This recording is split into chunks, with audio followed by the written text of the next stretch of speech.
माझ्या तोंडावर एक हास्य आहे, कारण महाराजांसाठी एक पहिली राजकीय केस माझ्यावर जर झाली असेल तर मला खूप आनंद झाला त्याचा. मी सकाळी उठल्यावर मला FIR आला आणि मला खूप बरं वाटलं की महाराजांसाठी मी पहिली केस घेतली महाराष्ट्रात माझ्या राजकीय प्रवासात.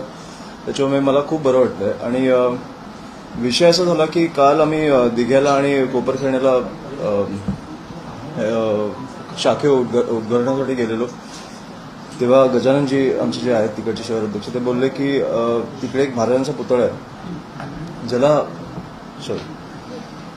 4 महिने तो अनेक पक्षांनी आंदोलन करून तो एक बनवलेला पुतळा आहे. त्याला एका घाणेरड्या कपड्यात त्यांनी गुंडाळून ठेवलं.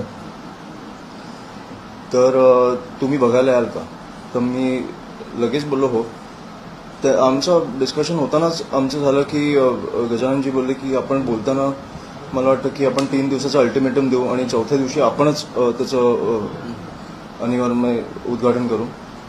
तर मी त्यांना विचारलं की मी केलं तर काय? तर ते बोलले की केस होईल. तर मी बोललो की महाराजांसाठी केस झाली तर प्रॉब्लेम काय? आजच करून टाकू ना. आपण 4 दिवसाचं अल्टिमेटम दिलं, परत पोलीस प्रोटेक्शन वगैरे आजच. मला वाटतं की महाराज असे घाणेरड्या कपड्यात जर गुंडाळून ठेवले तर आजच करून टाकू.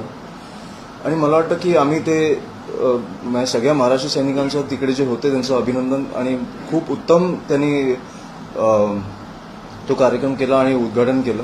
त्याच्यामुळे